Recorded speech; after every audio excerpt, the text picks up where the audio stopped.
Ready. Aim. Fire. Ready. Aim. Fire. Ready. Aim. Fire. Half right face. Present arm.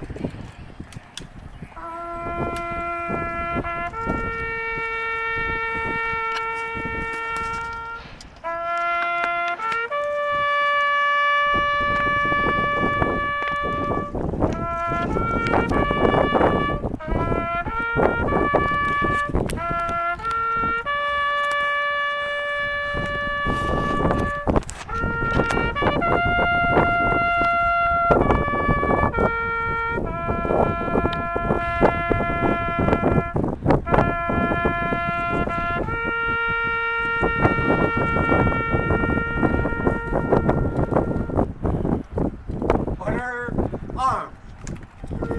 Parade rest.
Now have the national anthem by the Miamisburg High School Band.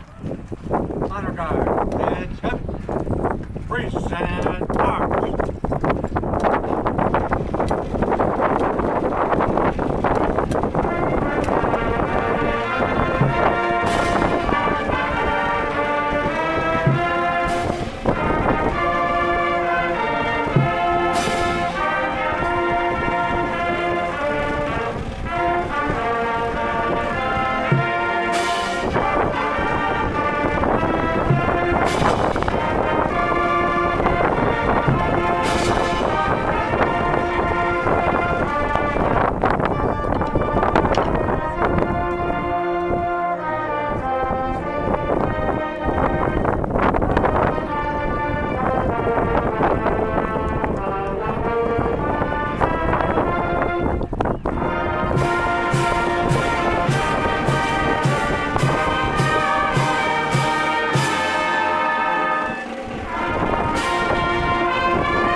Order, arms. This concludes our service. We thank you for being here. We hope you will enjoy the rest of the Memorial Day. We hope you will be here for the parade and then join us at Veterans Park for our service. Thank you. Hold on, pick up the bread.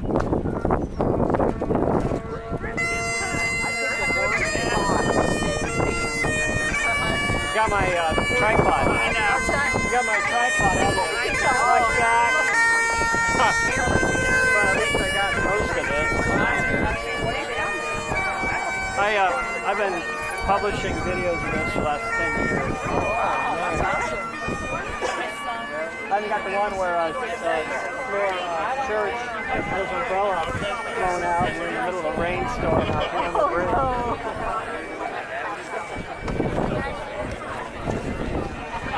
Thank you.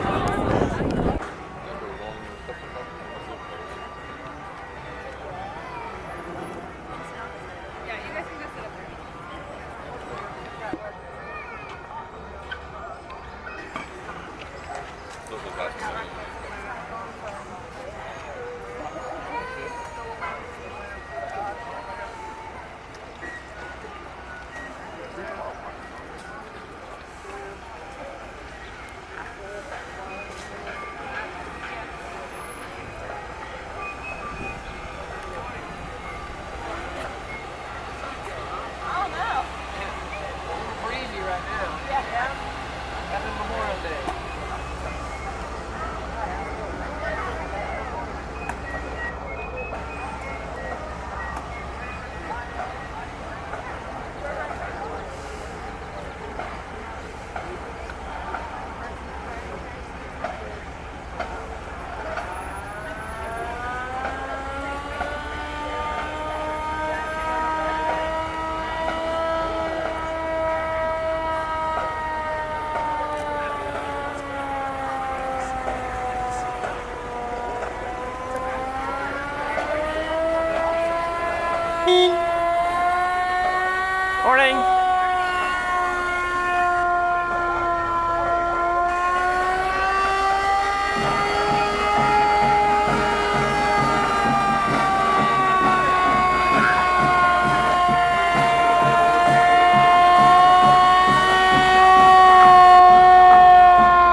all for being here. We are very blessed to have such beautiful weather after what the storms have given us the last couple of days. Present the colors. Color guard. Attention. Forward. March.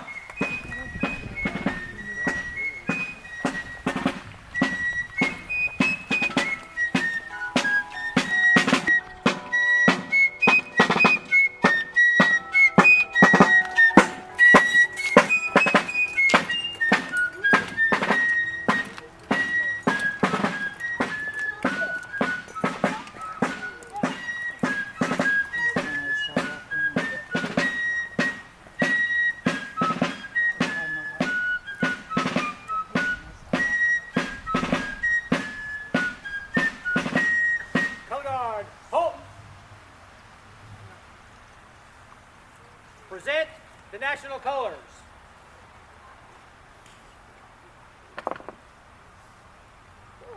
Present all of the colors.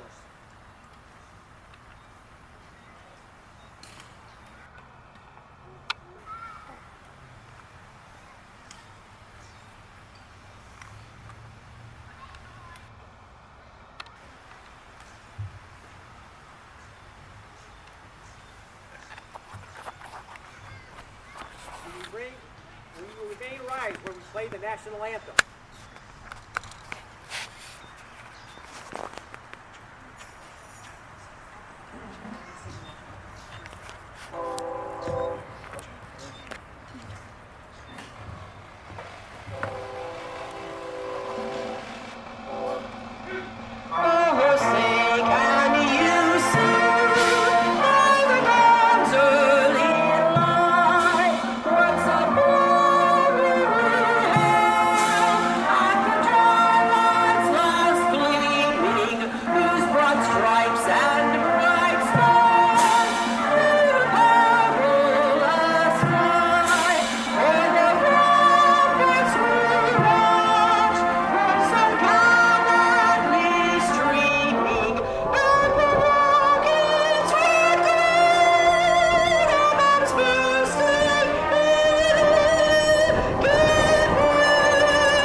Center face.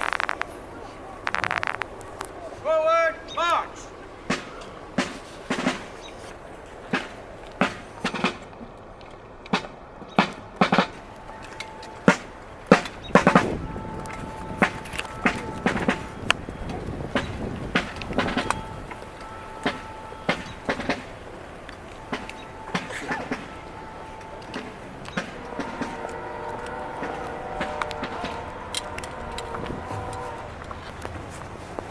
Thank you. Please be seated.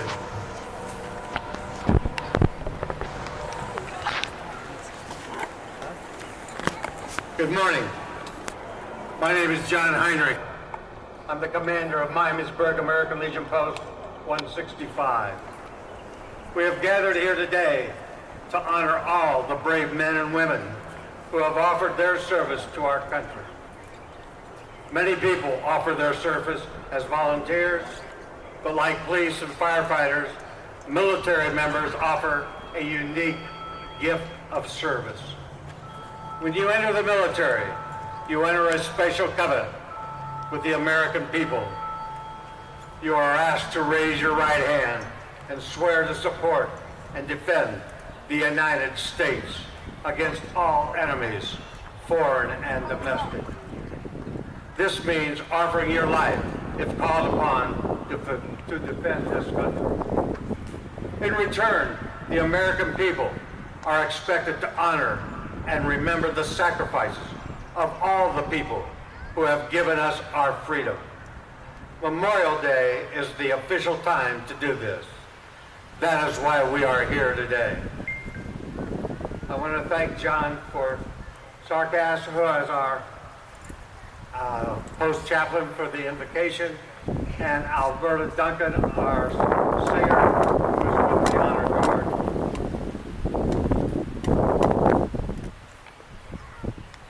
At this time, I'd like to take just a few minutes to recognize, and if you will please stand, all the members of the Miamisburg Historical Society Veterans Committee. These members put in countless hours each year for the Veterans Historical Society. President of the Miamisburg Historical Society is Ken Ballinger. Chairman Councilman Ryan Coven. Tom Brooks, Post 165. Mayor Michelle Collins. Mark Coven, Post 165. Assistant Manager Anthony Covington. Parks and Recreation, Rachel Goforth. Peggy Gross, Post 165. Past Post Commander of our Post 165, Mr. Wayne Hearn. Paul and Nan Zanowick, members at large. Tom Pappas, Post 165. And Laura Benner, our liaison member. Ladies and gentlemen, please give all of these members a hearty round of applause. Thank you. At this time, I'd like to ask, I would like to ask Ken Ballinger to please step up to the podium for the Historical Society.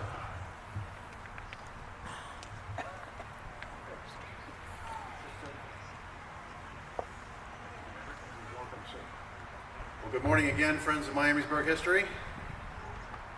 I am Ken Ballinger, president of the Miamisburg Historical Society. Unlike last year, I had well over an hour to prepare for this, so I actually do have some notes, so I won't be improvising as much as last year. First thing, does anybody know when Miamisburg had its first Memorial Day celebration? It was May 31st, 1868. This has been our proud tradition since just after the Civil War, so thank you to the community for doing that. We are here in Veterans Memorial Park, standing in front of the Carnegie Library from the time when this was cleverly titled the Library Park, and before that it was City Park, so we're very clever in naming our parks. But I mentioned the Carnegie Building because as of this year, the Miamisburg Historical Society is, we've added this to our lease, so we have doubled our real estate here at the park, which has doubled our lease agreement with the city, so now we have to pay $2 instead of just the first dollar that we're paying. But we'll have a fundraiser for that, so don't worry. We are going to be remodeling this building over the next couple of years to create a veterans memorial, as well as remembering first responders and our fire and police. So thank you very much.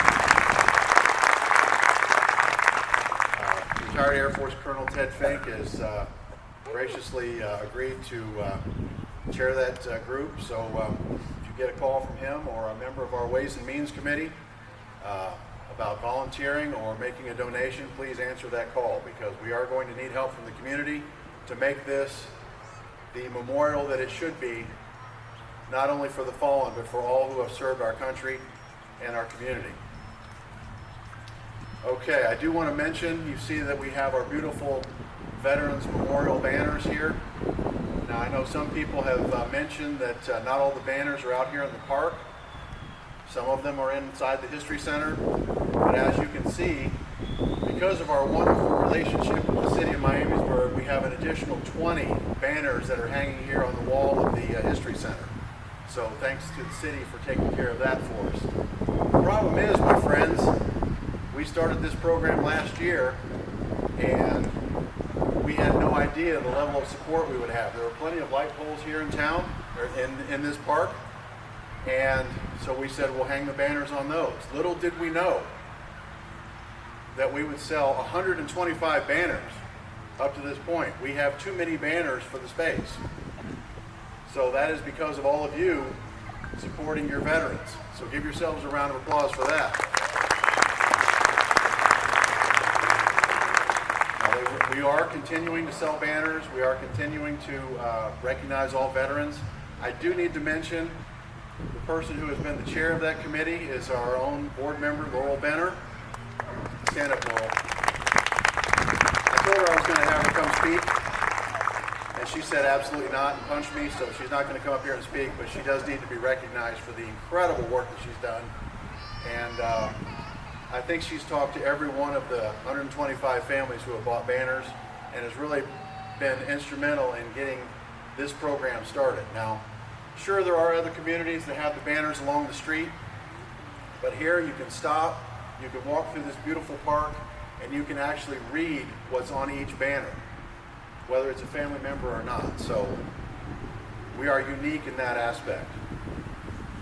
We will be needing more volunteers because we want to make sure that our Veterans Memorial and our History Center are open and welcoming to people who want to come to town and see about our veterans. So when you get that call from our, how many members of the Historical Society are here right now? Okay, fantastic. For all the rest of you, get to talk to one of these people who just raised their hand. Because we are starting our membership drive. I think it's a 2-for-1 this year from June until December. Perfect time to join because we will need volunteers. And I'm talking to our friends from Post 165 as well. We're going to need some people here to help celebrate veterans and first responders. In addition, we are still continuing our Gary McKitty postcard campaign. We are going to be getting some more postcards because we distributed all of them that we had. If you don't know, Gary McKitty was killed in Cambodia in May of 1970, and he should have received the Medal of Honor by now. It's been 54 years, unfortunately, so far. But I think in the last year, we have moved the needle toward getting him the Medal of Honor that he so richly deserves. If you don't know the story, yes. I'm not going to share the complete story today, but look at our historical Miamisburg website, and you'll see some videos there that will tell you all about Gary McKitty's incredibly brave sacrifice. 20 years old, my friends, in a helicopter in Cambodia. All right, well, I want to thank, of course, our fantastic relationship with the city of Miamisburg, with the Parks and Rec Department, with the American Legion Post 165, Commander Heinrich. Thank you very much. Mayor Collins, of course. All of our friends in the community, all of our volunteers. Remember that we're recognizing those who gave all today, but I think we can all give some. Am I right? Thank you very much. We're going to be calling you, so we're going to hold you to that. But thank you very much, Miamisburg.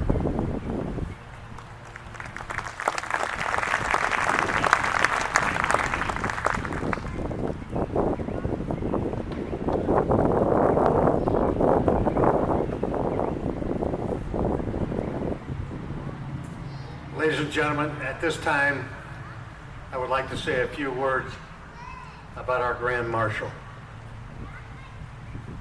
Wayne Kern and his twin brother Phil were born in Dayton, Ohio on January the 25th, 1947. They resided in Jefferson Township.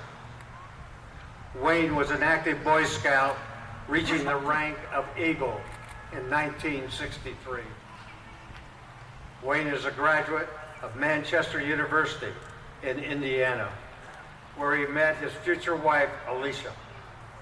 They were married in Honolulu, Hawaii in 1969. Wayne joined the Army in April of 1970, serving in the Operation and Intelligence Section, stationed on the East Coast, until his discharge as a Specialist 5th Class in December of 1971. Wayne and Alicia had 2 children, Brian and Sarah, raising them in Miamisburg, Ohio. Part of Wayne's career included his owning Ken's Auto for 35 years.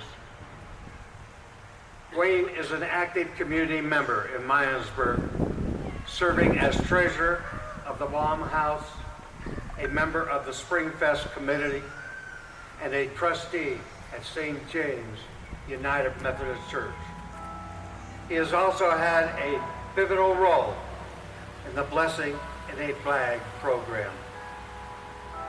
Wayne has over 33 continuous years of active American Legion membership, 12 of which he served as commander of Miamisburg Post 165 from 2010 to 2022. He is an active member of the Combined Honor Guard, as well as a lifetime member of the Army's 1814 Military Honor Guard. Wayne has served on the Veterans Committee since its conception, and Randy Staley and Wayne were influential in getting the Miamisburg Council to rename this park Veterans Park.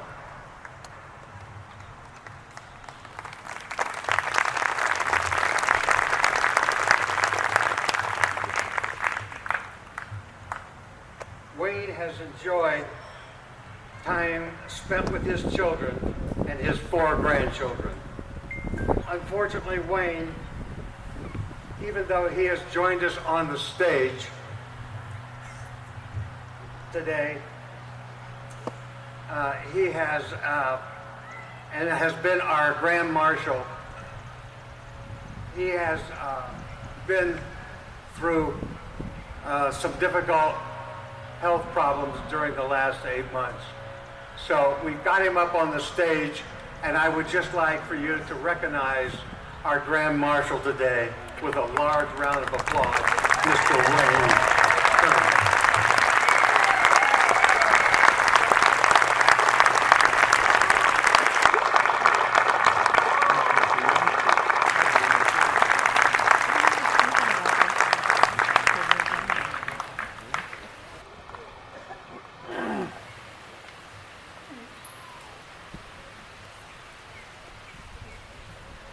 At this time, once again, it is my pleasure to now introduce a person who is proud to call Miamisburg her hometown. She is a 1984 Miamisburg High School graduate and attended Heidelberg College, Cape Cod Community College, Wright State University, and Honduras College. Her first profession has been as a real estate broker for over 35 years. In 2016, she was elected to the City Council of Miamisburg. Then in 2019, she ran unopposed for the high office of mayor. In January 2020, she was sworn in as the first female mayor of the city of Miamisburg. Ladies and gentlemen, please help me welcome the first female mayor of Miamisburg, Miss Michelle Collins.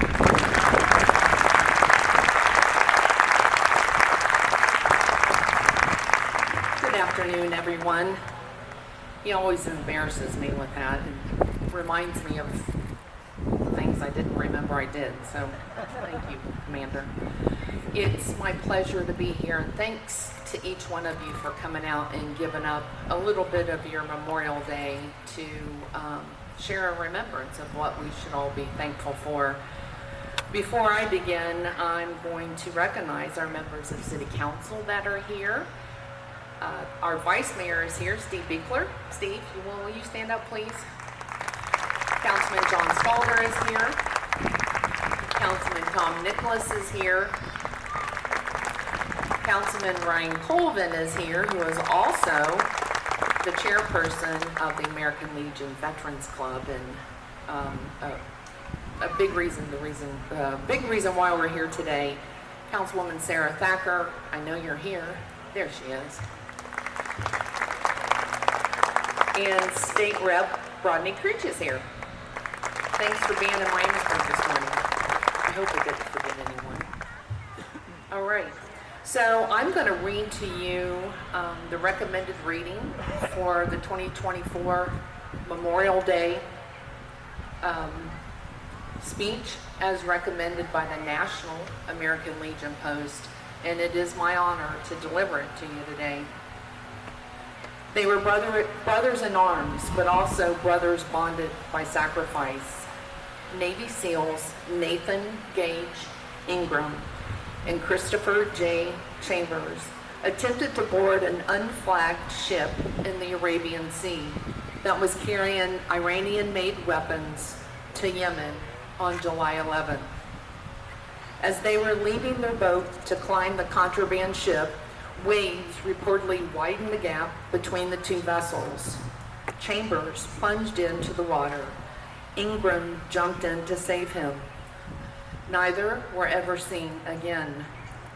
The dangers inherent with military service are especially so with Navy Special Warfare operators, but they exist in every branch and in every military occupation. Today we honor more than the 1 million men and women who have made the ultimate sacrifice for our nation while serving in wars and missions since the American Revolution. Each story is unique, and each story represents heartbreak to the family and friends left to mourn.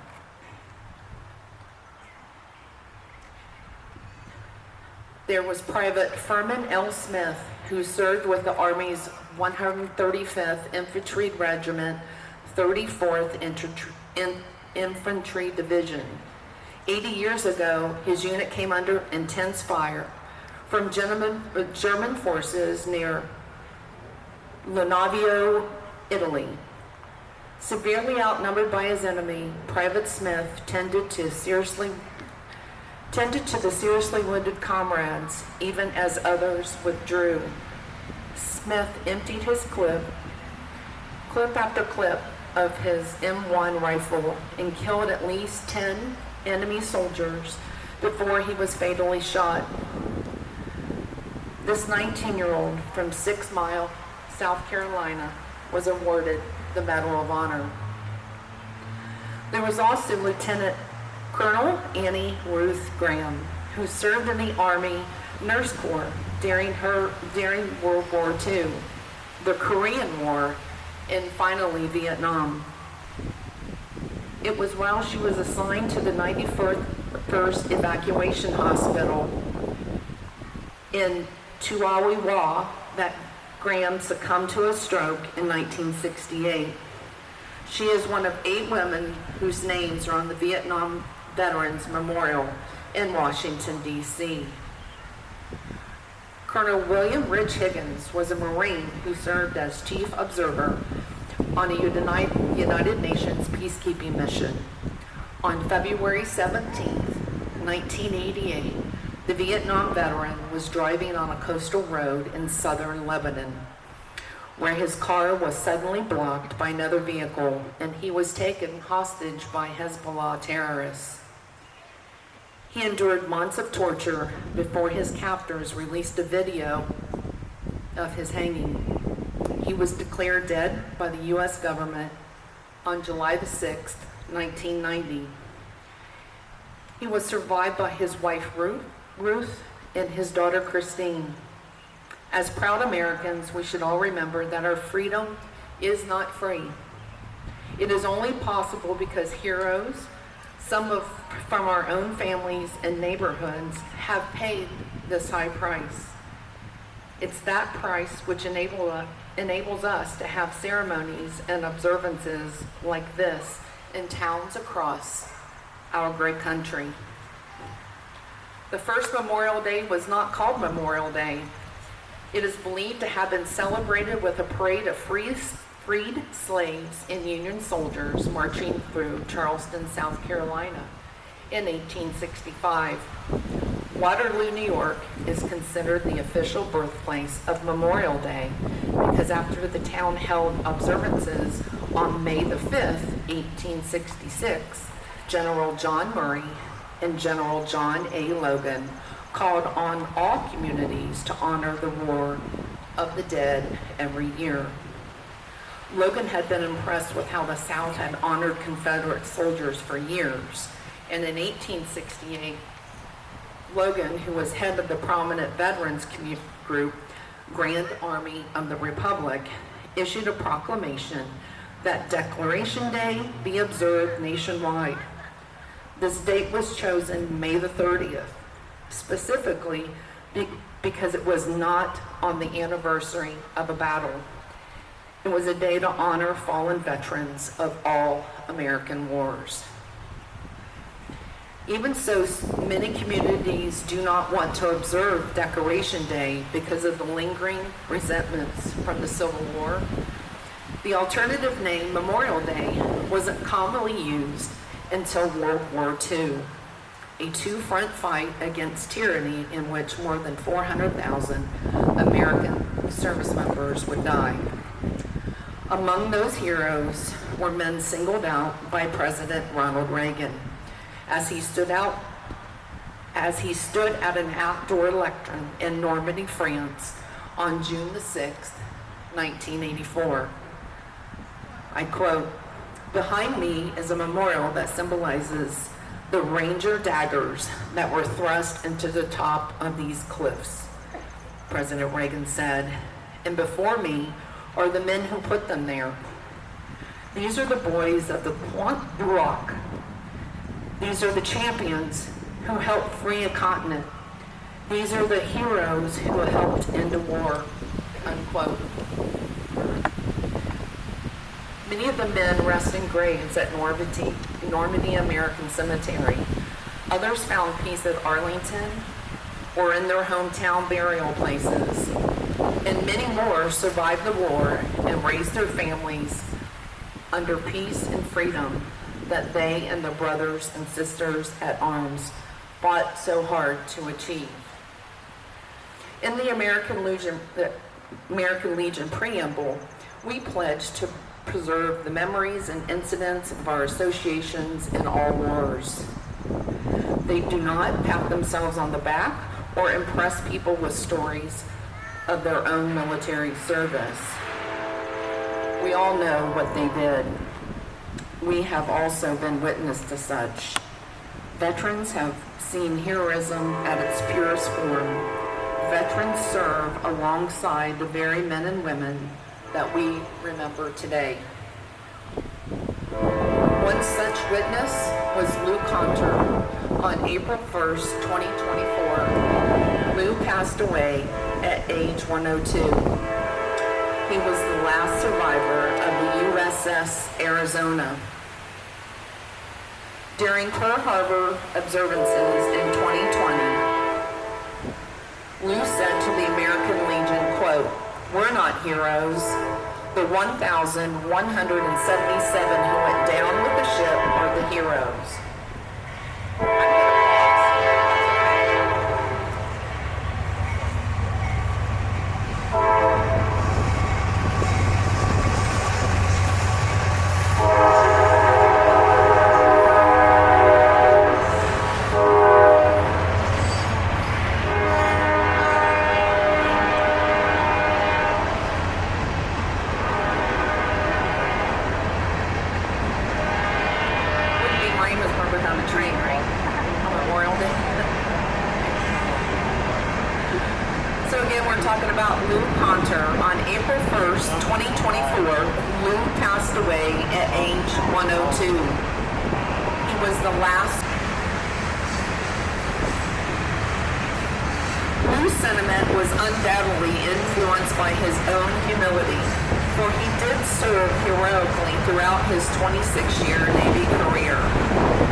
Made by young men and young women who never got to come home. We must always remember them. May each of them rest in peace. Thank you for being here. God bless America, and God bless each of you.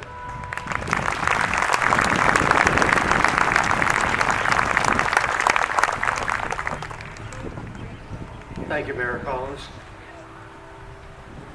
And now, it's my pleasure to introduce our next speaker, who is a longtime resident of Miamisburg. Moving here with his family in 1959, he is the son of Dr. Russell Zanowick, who practiced medicine in Miamisburg for 45 years, retiring in 1996. Paul has been actively involved in our community over the years through scouting programs, CYO, and high school track coaching substitute, teaching, and many other local activities over the years. Paul and his wife Nan are also the proud parents of the United States Marine that made the ultimate sacrifice. Ladies and gentlemen, please welcome Mr. and Mrs. Paul Zanowick.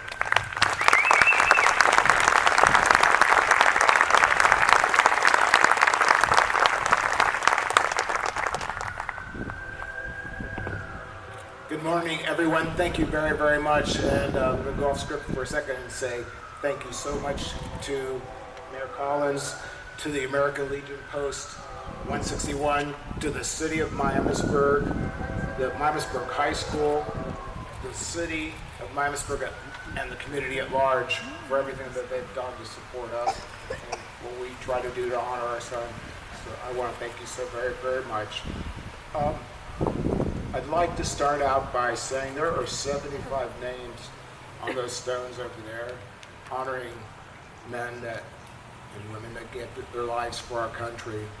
All of those names have stories. Ronald Reagan once said, "Some people spend an entire lifetime wondering if they made a difference in the world. Marines don't have that problem." It is vital that we take time to remember to celebrate all who served under the flag of our great country. On this day and all days, we must honor those who made the ultimate sacrifice in service to our great country, those who answered the call to fight for the freedoms that we hold dear.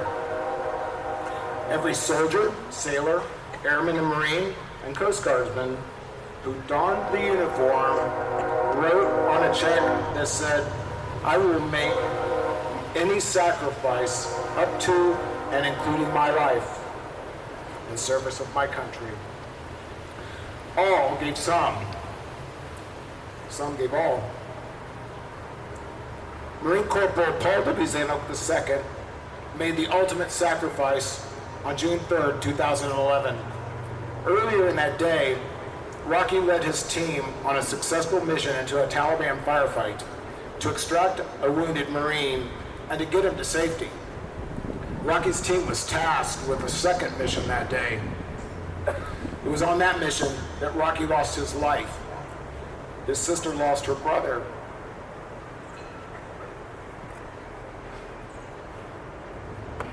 And we lost our son. Again, my name is Paul Zanowick. This is my wife, Nanette. Our daughter, Nicole, she was going to be here, but she couldn't be here with us today. We actually had a Marine who was with our son when he was killed here with us this weekend, and he had to be at the airport, and he should be there right about now, and she took him, so she couldn't be here with us. But I'd like to tell you about our son, Marine Corporal Rocky Zanowick. From the moment 9-pound Rocky left the womb and came to meet us, he was bubbling with life. He was animated like a living cartoon, and he embraced us and the world with his boundless energy. He amused us with his antics, and he disarmed us with the smile. And he used that smile like a weapon.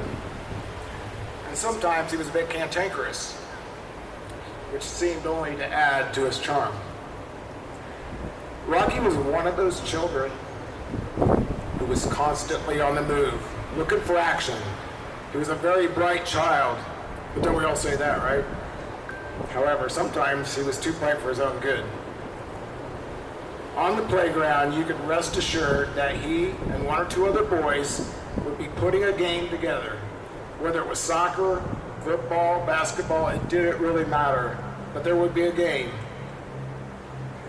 And the interesting thing was that it would include so many of the kids, even those that didn't really appear sports-minded. He'd even include the girls. There was no sitting on the sidelines when Rocky was involved. He loved life, and he loved his life, and it was very infectious with what he brought to all of us, and it made us all better. At about 6 years old, he joined the Cub Scouts, and he began a journey that took him to Eagle Scout. Along that path, he honed his skills, becoming a leader of the Boy Scouts in our council. In fact, our whole family became highly involved in scouting.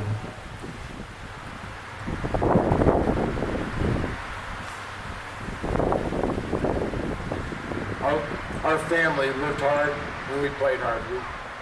We worked hard and played hard. We created so many awesome, wonderful memories and went on so many wonderful adventures during that time. We'll cherish those forever. Scouting experience growing up helped him to develop many of the leadership skills and characteristics that became an essential part of who he was. Rocky was a 4-year letterman in track and cross country at the Miamisburg High School. He was not a star athlete, but he always gave 110%. And Rocky's unwavering work ethic and optimism inspired and uplifted his teammates. Rocky led by example. However, he never liked getting attention for this leadership. He seemed uncomfortable of being recognized for his accomplishments. He was a team guy, and while focusing on the positives, he gave his teammates credit for their accomplishments. It was during this time that we realized who our son was. He was a leader and a protector. No one was allowed to feel like a failure around Rocky. He lifted us all up. On September 11th, 2001 was a pivotal moment in all of our lives. 13-year-old Rocky was, as we all were, affected deeply by the attacks that day. We were all shaken to our core, angry, afraid. We had many long discussions that centered around Rocky's deep concern about our country's vulnerabilities. I remember our family talking about not ever letting our enemies fight us here on our soil, that we needed to fight our fight on their soil. I'm convinced that this was the impetus for what Rocky would become. Someone who would wake up every day knowing he was making a difference. None of us would have ever guessed what Rocky's destiny would ultimately become. As Rocky continued in sports, scouting, venturing, and school for the next 5 years, his self-appointed role as a helper and a protector grew. When someone new moved into town or to school, Rocky would welcome them. When someone was down, he lifted them up. If they were hurt, he comforted them.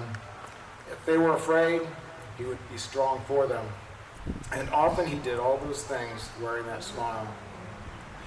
Rocky graduated from high school on June 3rd, 2006. Not long afterwards, he informed us of his intention to enlist in the armed forces. Nanette and I were very proud and very scared. We encouraged him to go to college, maybe go to officers training school. But Rocky told us that he wanted to go in and serve as one of the men that he would be leading. He wanted to be on the battlefield. He wanted to protect our country and his brothers in arms. He wanted to lead from the front. Rocky left home January 21st, 2008 to go to Paris Island. That April, Nanette, his sister Nicole, and I attended graduation from boot camp.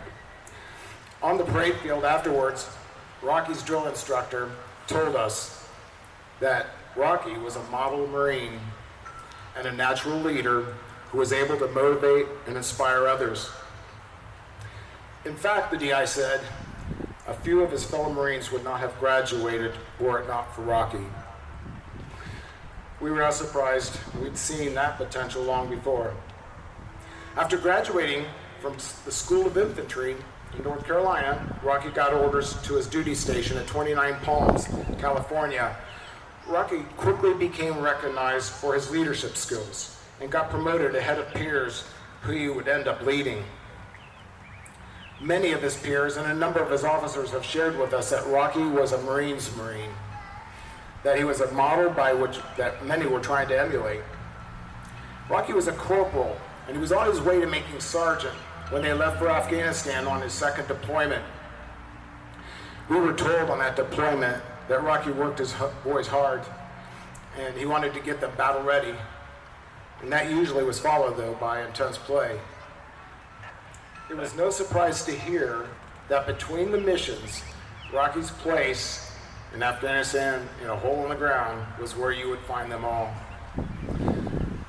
On June 3rd, 2011, Rocky's fire team was chosen to lead a mission to extract a Marine named Daniel who was shot in a firefight.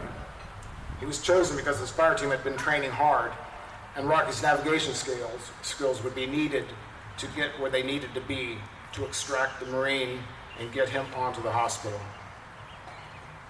Rocky's lieutenant told us that mission under fire was flawless and that Rocky was very proud of his boys in saving the Marine.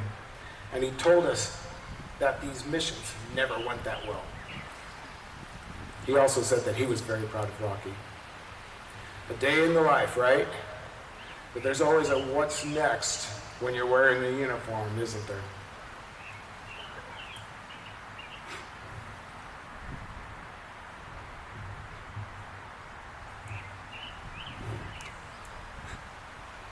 Later that day, Rocky was asked to take a few officers back to the location where they had been earlier in the day. And they were to do what was called a battle damage assessment. Never good to go back into the same place where you were earlier in the day. Rocky, though, utilized his skills to get his vehicles through this IED-filled wadi to get them back where they needed to be and to get the trucks set up. One of the vehicles became stuck, which was a common occurrence there in Afghanistan. It became necessary for someone to exit the vehicle to resolve the issue. You can guess who Rocky chose.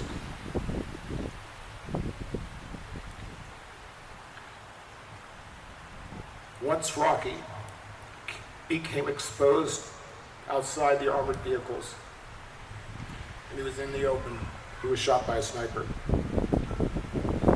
Another firefight ensued. Fortunately, we suffered no other casualties. Our son was killed instantly. He did not suffer.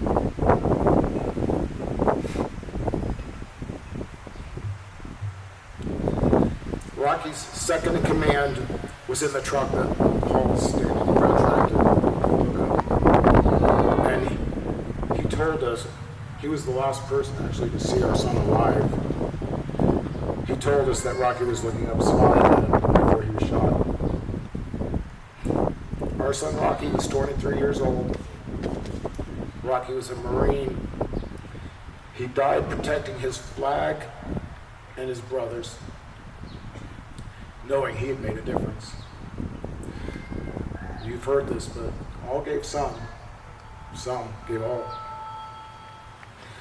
Rocky's story belongs to all of us. It is the story of families who sent their sons, daughters, and loved ones off to war and lost them. It is a story of heroes who died for something they believed in, something bigger than themselves. It's a story of the anguish that follows the loss. It's the stories of memories we cherish.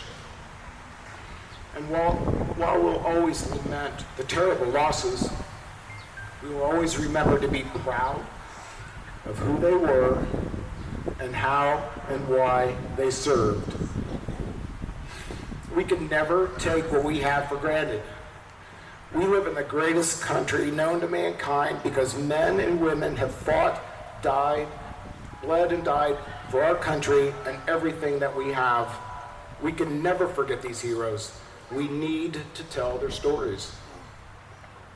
And we will also remember to thank all of our veterans for their service, the sacrifices they made, and their willingness to make the ultimate sacrifice.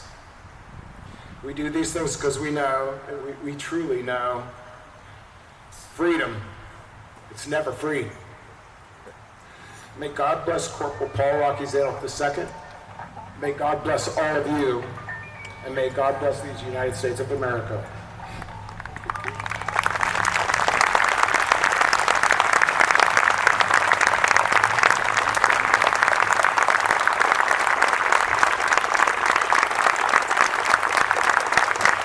Thank you. Now let's go to the brighter side and have the band, if they will, play a melody of military songs. When you hear your branch song, please feel free to stand while it is playing.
And now, ladies and gentlemen, we will have the roll call of those comrades who paid the supreme sacrifice.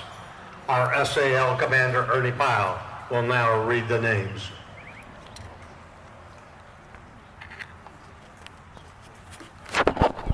Mexican War, George L. Hoover. Civil War. Leverett Aldridge, Abraham Allen, James Allen, Perry V. Benston, William H. Beaver, Nelson Coleman, George Grove, Albert Mason, Jacob Miller, George Emery Peck, Zebulon Sheretz, Henry Shoup, Martin Stanley, George A. Tapley.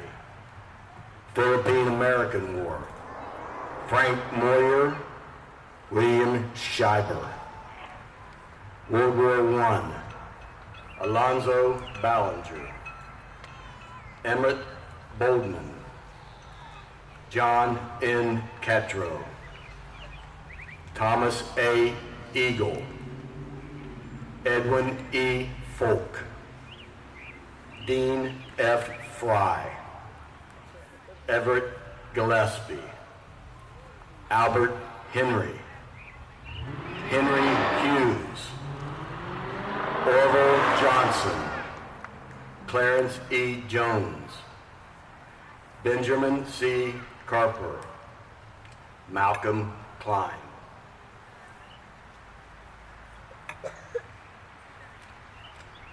World War II, Louis Baker, Lyman Barkalow, James Buzzard, Lee Carroll, Woodrow Dixon, Vincent DiMatteo, Richard Dixon, Kenneth Donahue, Cyril F.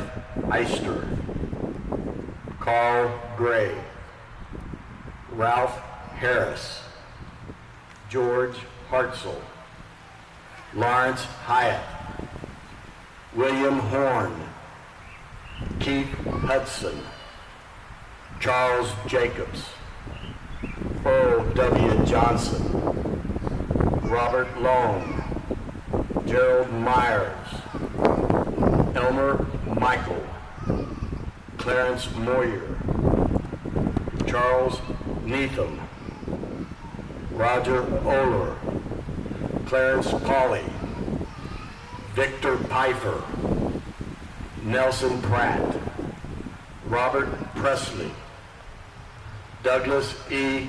Riker, Roy E. Reed, Harold Robinette, Norbert Schmidt, Donald Shue, Richard Schoenberger, Nelson T. Simpson, Walter F.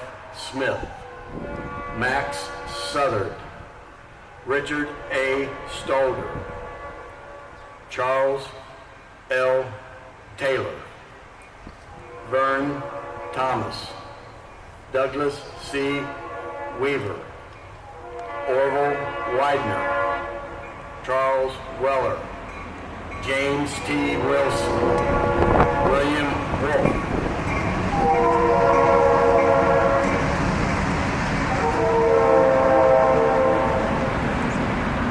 Korean conflict, James Martin, Billy DeBoer, Richard McGraw, Jesse Widener. Vietnam, Tom Combs, Mark V. Dennis, William R. Ebright, Jack Fusion, Bert Guerrera III, Donald E. Harp, Gary Lee McKitty, William R. Truitt, James E. Walsh. Global War on Terror, Paul Zanawick II, excuse me.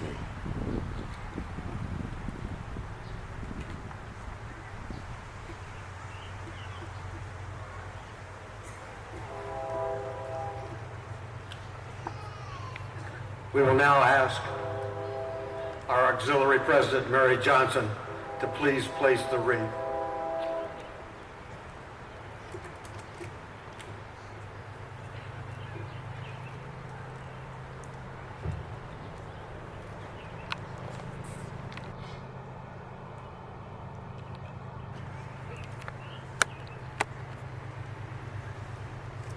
The flowers may wither, but the spirit of which they are a symbol will endure until the end of time.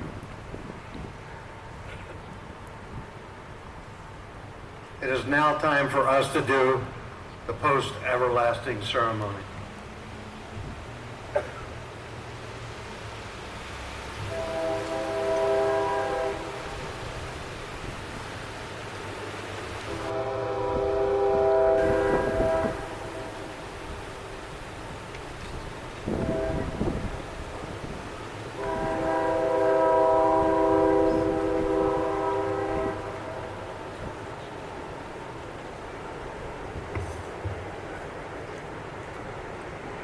We will now conduct the post-everlasting ceremony for all of our comrades who have left us since our last Memorial Day service. This moment is sacred with the almost visible presence of the ones who have gone before.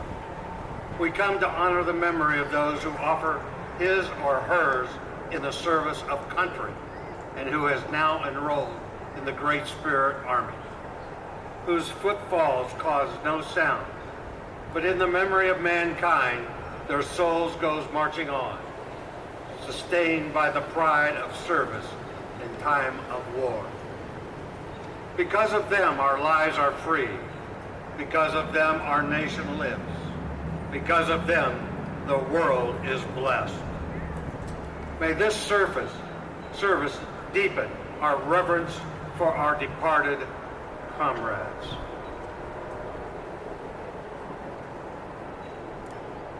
Commander Adjutant, place an American Legion cap on the flags in remembrance of our departed comrades' service to our country in the Army, Navy, Air Force, Marine Corps, or Coast Guard of the United States.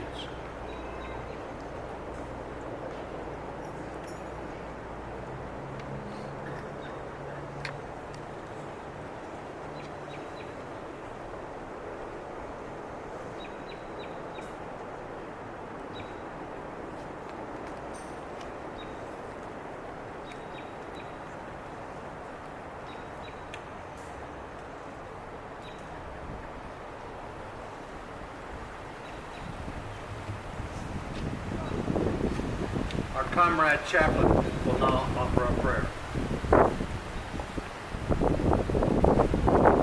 O God of all yesterdays, our todays, and our tomorrows, we pause together in the quietness of remembrance to linger in thought over our commanders, whose names has run everlasting. It was once before us we laughed with them, and they labored and they lived out a portion of our lives in a common cause. They contributed some fashion, large or small, to what we were in the mess of our lives. We have not been untouched by what they have done. In such a moment as this, we are keenly aware of your own everlasting presence, and as our only remembering link with our former comrades, we salute you and commend to you with trust and expectation. Whatever battle stars or ribbons they may have deservedly won, perhaps unknown to us on the battlefields of life, you will award them as they stand before you, as they are beloved and eager to join the ranks in front of their captain. Amen.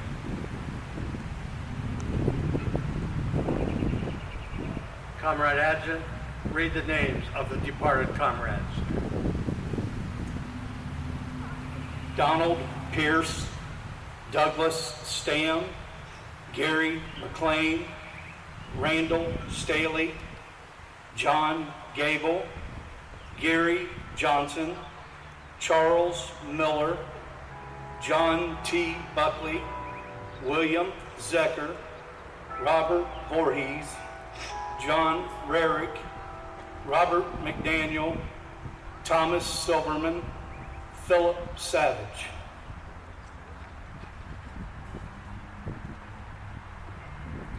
Comrade Adjutant, hand me the letter containing the service and legend records of those which we will transmit to the post everlasting of the American Legion.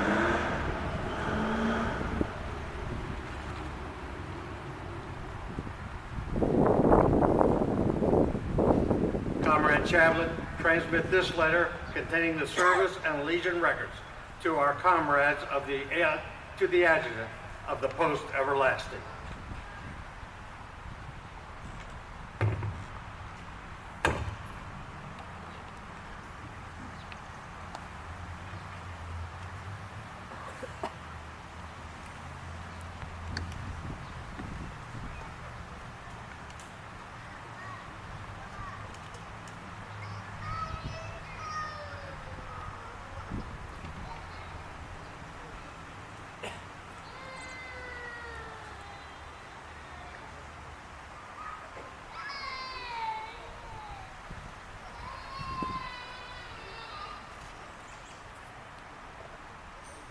Comrade Adjutant, remove the cap.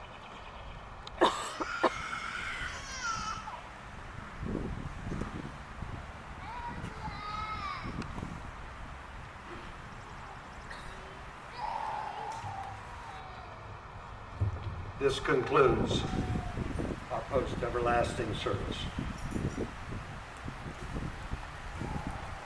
Now that the wind has blown everything off of my sheet, I have to give me a second to move to where we're at. Thank you.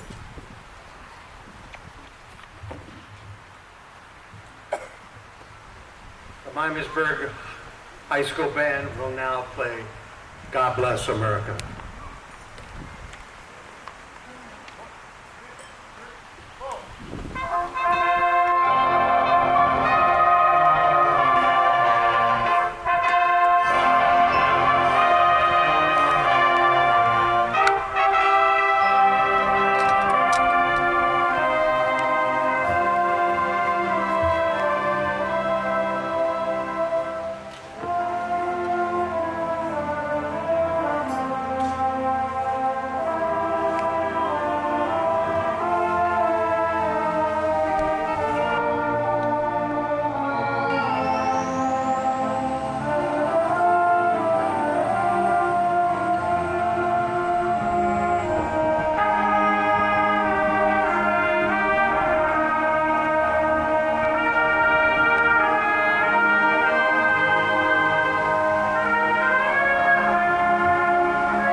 Commander of the Honor Guard, salute the dead.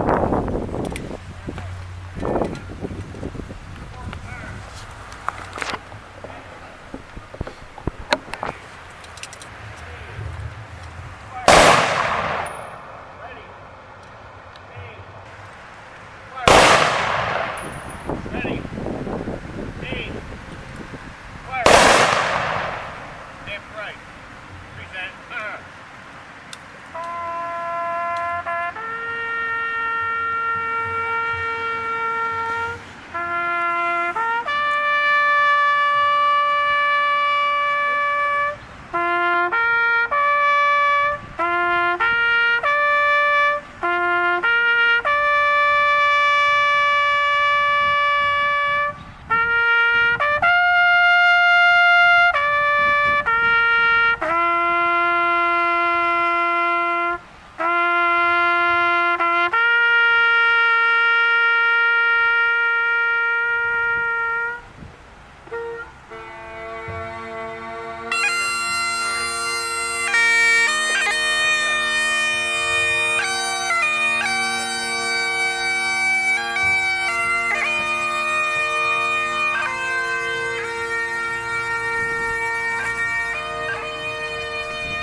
We will now have the closing benediction by our chaplain.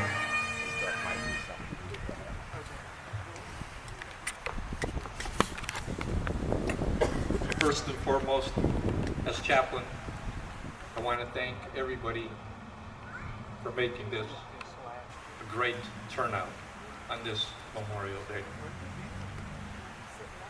Almighty God, our Heavenly Father, with reverence and love, we pause to pay tribute to our honored and valiant departed heroes. Grant that we may ever be mindful of their service to God and country, and of our comradeship with them in the ranks of the American Legion. Hallow their graves, give courage and comfort to those who have suffered the loss of a loved one. Watch over the graves of our comrades, the men and women, heroes, granting eternal rest to their bodies and peace and happiness to their souls. Keep them until the hour of final reveille, that day when they are called before the divine commander. May all of these comrades be present and accounted for. May their souls and the souls of all departed veterans ever rest in peace. Amen.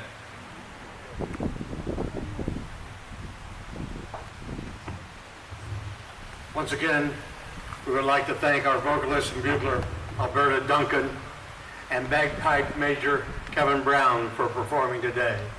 Also to the Miamisburg High School band, thank you very much for participating today in our service.